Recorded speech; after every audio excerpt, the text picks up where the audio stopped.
thank you for listening to the Welcome Matt podcast. I'm your host, Matt Caldwell. Today, I'm pleased to welcome Sam MacDonnell. Hello, Matt. Hello. Thank you for welcoming me to your podcast. Yes. We're going to play some games today. I hope so. But first, we're going to talk a little bit off the top. We both went to Humber College. True. I know you were in the sketch group. You're still part of it. We're called Kiss the Dog. We have a sort of collective element. We had a monthly show last year for a period of time. We've been on a creative hiatus, just letting things percolate. Yeah. And I don't know what's next. We used to, every summer we do this show back in my hometown of St. Thomas, which is south of London, southwestern Ontario, at the Princess Avenue Theatre. We call it the Summer Classic. And I think it's going to be the late summer, early autumn classic this year. Okay, details nice. to come for that. So You haven't set a date, so... Nah, probably like late September or something. We Yeah. do it at this cool haunted theater in St. Thomas. Oh, sweet. Princess Avenue Playhouse. Very, very beautiful. And although we might not get that this year, we might just do it in some dirty bar. So, well, the dirtier the better at some point. It's conducive to the dirt. to the subversive elements that we try to bring out. But a haunted theater sounds interesting. Full disclosure, I heard it was haunted when I was like 10 and went to theater camp there. Yeah. So I heard this from a bunch of 10-year-olds at theater camp. So sounds credible. Absolutely. Sounds very, very credible. I trust Stacy. I assume that there was a Stacy there. Stacy was the ringleader of this haunting myth. I just remember like people being like, it'd be like, oh, when everyone left the room, the cup moved, and all the kids would just eat it up. The teacher like, that's my mug. I had to drink some whiskey, children. Yeah. Don't overthink this, you little punks.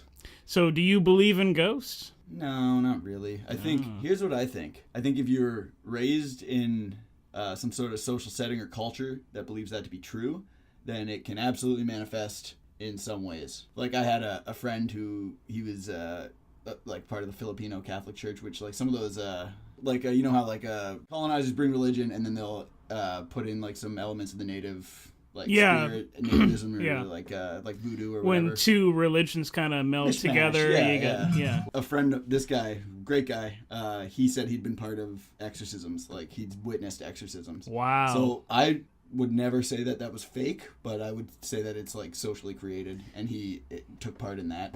Was like in one way or another consented to be a part of that. So I believe that's real, but I think the human brain can do some pretty funky things. Yeah, you can imagine things and create things in your brain. I've never seen a ghost, but I did live in a house that was presumed to be haunted, and my friend saw a ghost there. Mm-hmm. It actually spoke to her.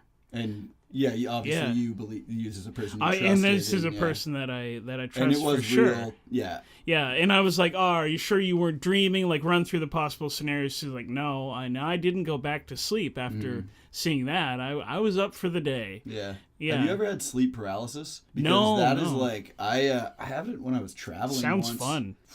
It is quite haunting, and then I looked it up online, and everyone's experience of it kind of meets a certain criteria. So you definitely feel restrained, like someone's sitting on your chest is how it's described. And I was in Thailand in this weird hut, and I had sickness, illness, stomach troubles. So there's a lot going on.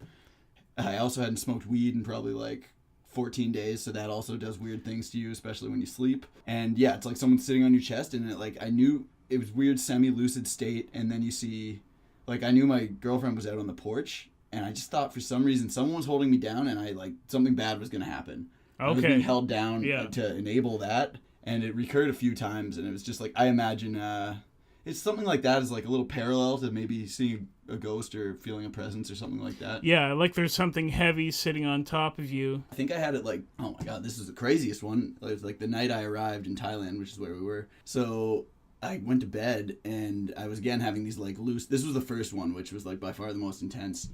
Semi-lucid dream state, and going to Thailand or anywhere overseas, like you're nervous about all of the possibilities. Oh yeah, so I've been to Thailand twice. You know the deal. Yeah. Thailand. Anything can happen. They call it the land of smiles. Yeah, people are very sincerely nice, not patronizing. Nope. Yeah. And so I thought, I'm having this semi-lucid dream, and I thought I saw someone in the corner of the room, and I even in my semi-lucid state, thought they were going for my passport, which is really specific, right? Like, why would someone come in to get that? That must be based on like a preconceived... things I've been thinking about. And my girlfriend saw this. I shot out of bed, like, from a lying state to leaped across the room to try and tackle this person. And I come to on the floor, and I'm like... I immediately realized what happened, and I started laughing. But she was quite scared by the whole thing. She thought I was possessed. Well, that's a natural assumption, I think. Called up your exorcist friend. And then... Hey, Paul, help me out here, buddy. We're in Thailand. I know what you're talking about now. I know I was dismissive, but... What cities did you visit in Thailand? I want to see if we went to the same places. Oh, I bet we did. Bangkok. Mostly in the south. Bangkok was weird. I only spent 12 hours there, but it was... Yeah. Pretty weird. Yeah, Bangkok's a hell of a city. It was, well, and I'm leaving, and there's like, I started seeing like the street children sleeping on the. Oh yeah. I was like, whew, I'm glad I didn't stay here too long because I'm a fragile boy. I would have taken that hard. But I was in Koh Phi Phi, which was super beautiful. That was wonderful. Koh Samui. I went there. I like that a lot too. Yeah, it was like that's a little fun. more urban, and we got drunk. They just had these drink carts. We probably saw them. Like, yep. Like a little, that's got to be a good way to make money because all you buy drive is around alcohol. Yeah. And then Koh Phangan for the full moon party, which was like, again, I had some preconceived notions about that. Yeah. And the part we were at was not very nice. It was clearly just like shanties put up for drunken thugs, still party kids. Would you consider yourself a drunken thug? Times. At times? Yeah. You know what's... I thug occasionally. when mood strikes me. You heard the king of Thailand died. Yeah. Beloved king. Yeah. And now his son, who is pardon my French, a fuckboy, is like next in line. That's his official title? He's just like, there's this famous photo of him in like, oh my... Matt, you gotta see this photo. He's like wearing this like belly top, like a muscle shirt that's like cut off above the belly button, and those like jeans where like the like seams are like silvery white and have like crosses on the butt. You know what I'm talking about? Yeah. And he's at like some sort of official thing, and there's a red carpet, and he's dressed like just like someone who got bounced out of a club. Like it's so funny. He's dressed for 2:30 on a Saturday in the morning. Yeah, it's totally Shakespearean because like the beloved public servant king dies and his like horrible garbage son is now king and there's nothing anyone can do about it. Yeah, that makes sense. That just if the father died, the son must be the next logical choice. Hands are tied. We'll get out of this family eventually. Yeah, I have a feeling his son will be pretty cool, or daughter. And they're all inbred. Yeah, yeah. Take that home. I was worried when I was going to Thailand because I tend to, especially if I've had a few singas or whatever the local ale is, I tend to be a little critical of authority and power structures, and that's illegal in Thailand. Yeah, you're not allowed to question the government. I can't remember what it's called, lèse majesty, but yeah. I kept it tight. Yeah, you're gonna do. All right, we're keeping it tight on the Welcome Matt podcast with Sam MacDonnell. Keeping it tight. Keeping it tight. Oh. And what would be the premise? 5-minute podcast where we just I don't know. Talk about what's on the list and nothing else. All right, Sam, are you ready to try out some games? Game it. We'll be back right after this.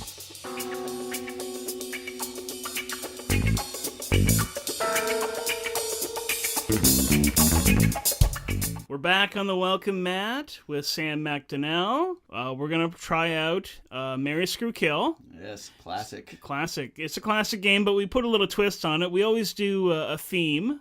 So I asked you before the show for an actor or an actress that you really admire, and you chose... Woody Harrelson. Yeah. So we're going to have Woody Harrelson edition of Marry, Screw, Kill, where we choose 3 of the Woody Harrelson roles, and those are your options. All right, lay it so on me. We've got Woody from Cheers, bartender, one of his earliest roles. Iconic. At one point, I heard that Ted Danson was going to leave the show. Oh, no. This I heard years after it was already over, but he was going to leave the show, and then it was going to be focused on Woody. Well, he was going to be the new main character. I mean, it'd be tough, but I could see it working. That's how strong a character he was and how good that writing staff was. Yes. Larry Flynt. He was, of course, in The People versus Larry Flynt. Yeah. He was the owner and operator, or still is, of Penthouse magazine. Hustler. Hustler. Is even filthier. It goes Playboy, Penthouse, Hustler, and then you're getting Swank. off. Yeah. Swank. Shaved. And then we have Marty from True Detective. So those are your options. So who are you going to marry, screw, kill from those options? Woody, Marty, Larry Flynt. Okay. This is a layup. Woody, Mary. He's the most charming, friendly, wonderful. Steady job. He's not going to ask too many questions. Yeah. You know? I mean, the only danger is, he was dumb. Let's just put Yeah. He was dumb. He was dumb, and he spent most of his time cleaning mugs. Cleaning mugs, it seemed, and listening politely. Yeah. And indulging Norman Cliffs. Yes. You know what? This guy's perfect for me. He's indulging my nonsense while I drink. You can just hang out at the bar and see about getting free drinks from him. Yeah, that would be perfect. So you're going to marry Woody. Bars, so. Okay. And the other thing is, marrying Larry Flynt or Marty from True Detective, absolutely not. Yeah, that wouldn't work out well. Yeah. Terrible partner. Yeah. I mean, I think by the end of the series he came around a bit. A little bit, but that was his defining trait, was that he was a horrible husband, a mediocre cheat. detective. Yeah. Woody's not going to cheat. No, Woody, I don't think he could if he wanted to. Yeah. He's not going to meet some lady in Cheers bar because there are no female patrons really. What's her name? Kirstie Alley and Carla. Carla, who's didn't she get together with Danny DeVito? Danny DeVito was not a Cheers. For a minute, I thought she got together with Norm, but maybe that was just one episode. I don't know if I've seen that one. It was a heck of an episode, Emmy-worthy. Yeah, indeed. So tell me a little bit about the wedding night or the wedding day with Woody Harrelson. Do it at Cheers. Cheers. Get Sam to do the vows, or maybe Norm could, because he's like a government employee. I don't know. I think Fraser Crane. Fraser Crane, the good doctor, could marry you guys up. It sounds lovely. You do it. I bet there's more than one episode where they have a wedding at the bar, if I were to guess. I believe there would be. Yeah. At least. Do the wedding at just simple, tasteful reception at the bar. Have a couple drinks. For honeymoon, I'm thinking something simple, probably country maybe. Okay. Cabin. Yeah, maybe Northeast. Get married in the fall. Oh, absolutely. Well, and Northeast is beautiful in the fall, of course. We all know that. We don't need to let the cat out of the bag on that one. Everybody knows how beautiful. Go into that. Yeah. So that, of course, leaves screw and kill. Now, for kill, I hate to be morbid, but I don't know that I could kill Marty. He seemed like a tough guy. I think he is unkillable. Texas boy. Yeah. Probably a lot tougher than me, so I don't think I'd fare well there. Larry Flynt, on the other hand, is in a wheelchair. Yeah. So, I respect and admire Larry Flynt for what he's done for free speech and pornography. But simply based on the easiness of the kill, I'm just going to have to take the easy out here. Yeah. And finally, so you're gonna kill old Larry Flynt. Not when he was new, or was he always in a wheelchair? No, he was paralyzed by an attacker, like some crazy right wing, I think like Christian morally outraged guy. Okay. Shot him and paralyzed him. Really. Wow. Yeah, pretty wild. So respectfully, pillow over the face. Thank you for your service and goodbye. Now that brings us to Screw. Yeah. And Marty, as we can see from the show, he lays pipe. Yeah, he's not shy. No, and I think at some point in that show, they were, because like Woody Harrelson and Matthew McConaughey had some producing credit on it, I believe. Yeah, I think they were executive producers. Yeah. I think they were just like to their scriptwriter, like, why don't you give our characters some hot chicks to have sex with? And then they just wrote in like 5 sex scenes because they are frequent. Yeah. Marty was with 3 women in, I think, 10 episodes. Yeah. Over the course of 20, 30 years. Right. And it was, like I said, his defining trait was that he was a philanderer. And even, So, based on that, I think the guy knows romance, so.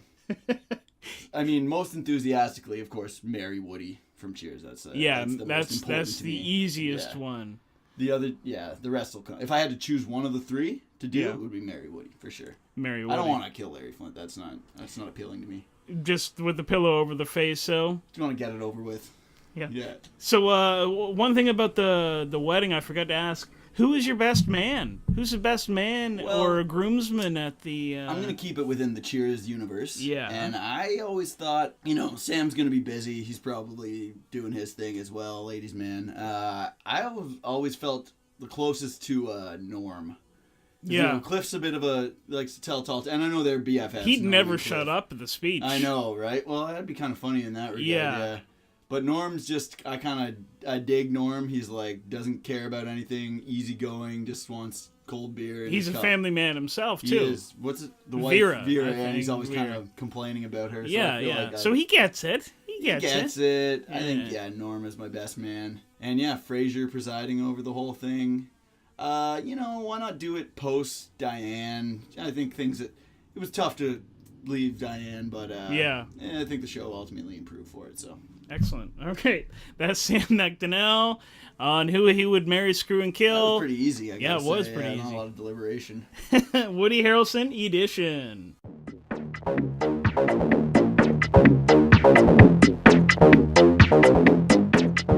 We're back on the welcome mat with Sam MacDonnell. We're going to play Love to Hate, where you tell of anything that you love to hate. You feel 100% justified. You're already taking deep breaths. You are ready. You feel 100% justified to hate this thing or idea, belief, object, person, and you think everybody else should, and we should actively work to get rid of this. I am 100% confident in my stance on this. All right. What do you love to hate? I had been talking about this earlier this week, and then I saw this game, and it all synced up. I hate and love to hate the term eyesore, and more particularly the concept, the idea that, I'll give you some examples. When they put up wind farms, people, locals, like the windmills? Windmills, yeah. Oh, yeah, people, for energy. Locals will say that's an eyesore, and that would be a reason that they would not want these windmills to go up. Graffiti might be an eyesore. Graffiti would be an eyesore, precisely. Or a house maybe even too. Yeah, or a pink house, or like the neighborhood block association. Something that doesn't like, you can't paint your house purple. You're a maniac. Yeah, how dare you. Damn it, Janet. Get her off my block. Put that brush away. Yeah, burn that house down. So they keep things, really common sense. Yeah, and... there was another one. Oh, so I heard about recently, and again, I don't have specifics, but someone told me that on the beaches area of Toronto, a man has started a little surf shack where he rents stand-up paddle boards for people to rent and go, you know what? It's a good way to see the city. Yeah. It's an active thing to do. It seems like a lot of fun. Well, guess what, Matt? There's some idiots in the beaches. I'm talking to you, beaches, who have claimed that this man's little surf shack is an eyesore. They use that word. Yes. And so this term to me just identifies a person who is such a miserable bastard. They have nothing else to do. They complain about something. There is nothing. Not the ugliest, most festering, disgusting thing hurts your eyes to look at it. That is fake. Causes pain in your retinas. Fake. It's a lie. Oh yeah, it causes blindness. Yeah. Right? Like, if there were a real eyesore, it would be like seeing like war crimes or atrocities. Yeah, that might hurt it hurts your brain. But a windmill? They look cool. I think they look cool. I want to climb up there. Yeah. To think that people are like, we're trying to move to renewable energy. We're trying to paddleboard. And these people are so vain, so self-centered that they have to make up a term that's not real and throw it out as if it's a real thing. Like, they just use it literally. Like, it's like, it causes my eyes pain. This is the kind of people we're dealing with. Donald Trump. You heard of him? Occasionally. He's a piece of work. He's been in news. Well, you know how they hate him in Scotland because he has golf courses there. And he's screwed everyone in Scotland out of their land to build his precious golf courses or whatever. He didn't want them putting windmills up on the coast of his golf courses because they're eyesores. Just build a little mini putt to go there. Yeah, right? Yeah. Mini putt's better than golf. Yeah. I could do a whole nother one of these on golf, honestly. But mini putt, 100% driving ranges and mini putt, that's all you need. Yeah. I mean, I don't know. I've golfed a few times. It's kind of fun. I mean, the golf carts are the best part, let's be honest. Yeah, they have this cool place where I'm from in New Brunswick, Rockwood Park, where you do like a driving range, but you hit it into water. Oh, that sounds satisfying. And then there's like a little island in the middle with the flag that you can aim for, too. Do you get anything if you hit that? Respect. Of your peers. You get respect, yeah. Nods from the fellow. And all the balls, drivers. they made them so they float. And then Yeah. this guy comes around with a cart in the water, like a little ferry boat, and picks up the balls. See, and when he's out there, you try and hit him. Of course. You want to knock him in the temple. Yeah. Well, that's kind of cooler than at most of them where the people drive around in the carts or like, that'd be cool to be out in the boat. That sounds fun. Not an eyesore. Not an eyesore at all. No. Because that's not a real thing. And like you were saying, how would I go about eradicating this term? Yeah. Well, if I were a benign dictator, Neville, not benign dictator. If I was benign. Those benign, laissez-faire dictators thrust into power. It's not cancerous yet. No. Oh, that could be a little political satire right there, but I'll save that for another time. I would make using of the term eyesore in a literal fashion, not mocking or not being sarcastic. I would make that punishable by death. Maybe for the first little while, just to get it. And then set some examples. And then reduce to public lashings, things like that. Just with tongue or whip? No, scratch all that. Cigarette out on your eye. That's how you were punished. Then you for actually using have this an term. eyesore. Yeah, let's get literal. Let's show them what an eyesore let's really means. literally make some eyesores. I mean, I guess if there were a dying person in my lawn, I'd be like, I want to take care of this. I wouldn't refer to it as an eyesore, but a windmill, for God's sakes, people. So yeah, feel pretty passionate about that. Hey, that's Sam MacDonnell. What he loves to hate. He hates the term eyesore. Yes, they say beauty is in the eye of the beholder. Right? Exactly. And if you can focus on the beauty rather than trying to find constructive things to bitch about, that'd be great. Yeah. Talking to you beaches. We should put some windmills up there. yeah, absolutely. All right. That'll show them. That'll learn them. All right, that's the Welcome Matt podcast. Love to hate.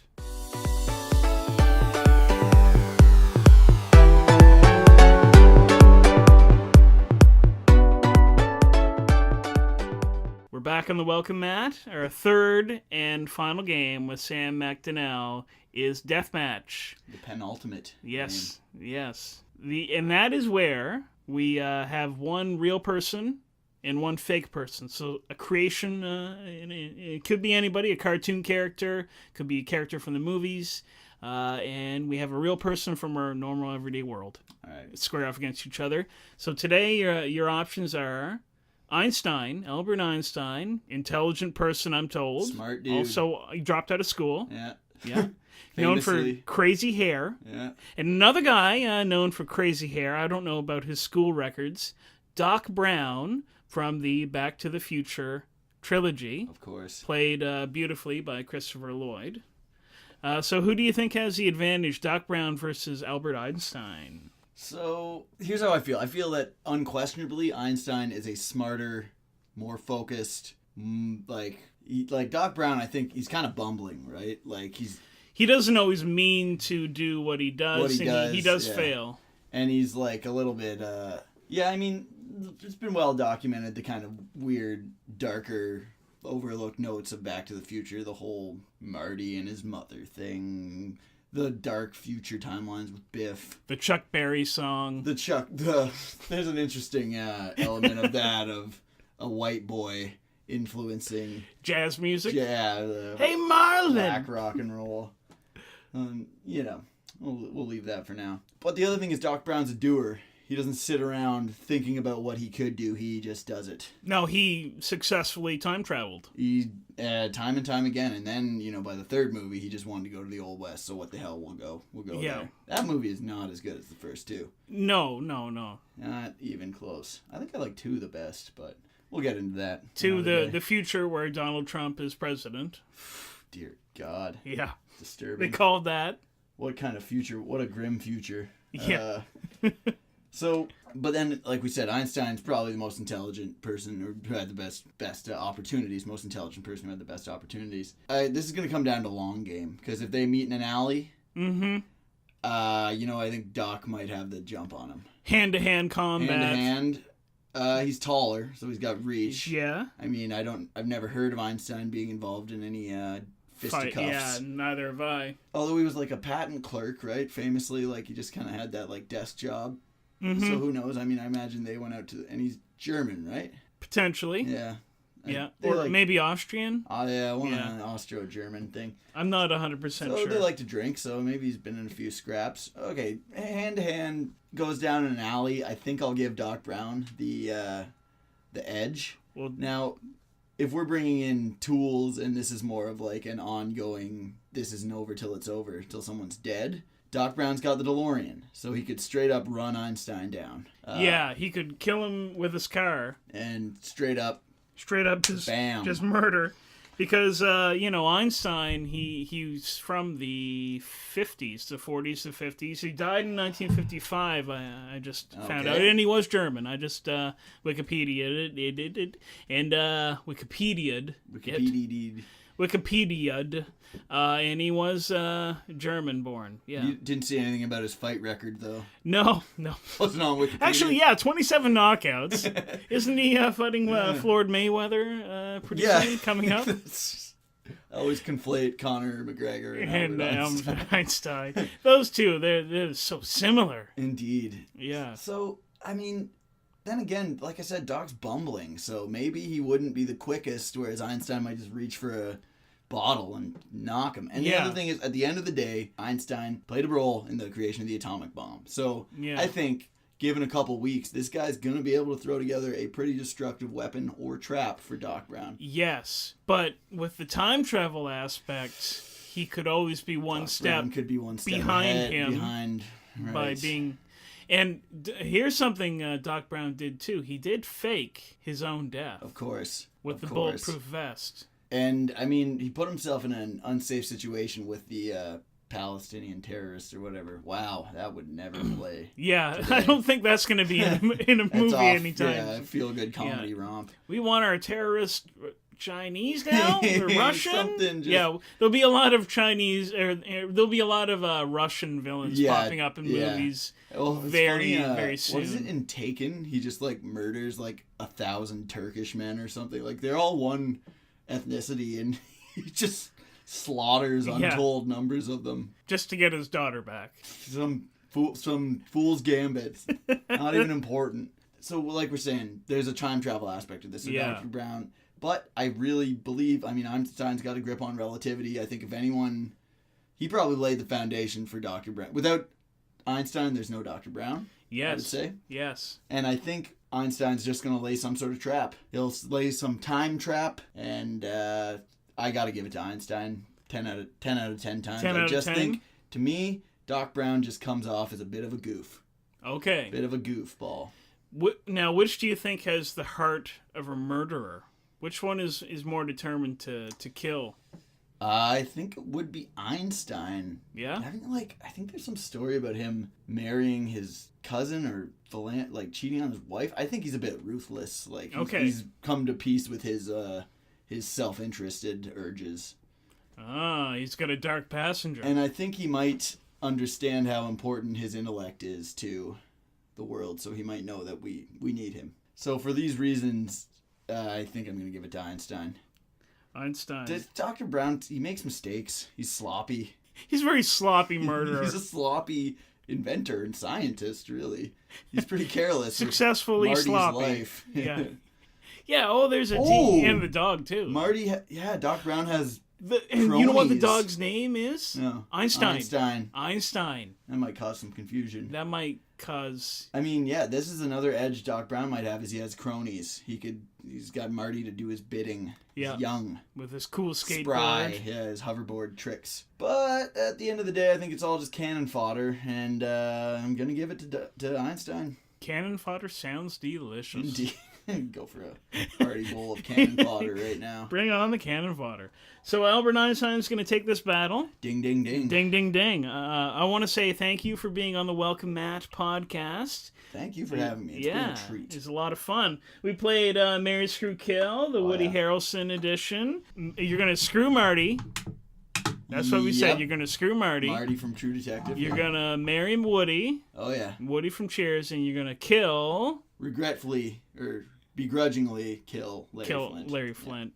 Yeah. You love to hate eyesore. Yep. As a word. I won't get into that again. And Albert Einstein takes down Doc Brown. It rhymed. Yeah.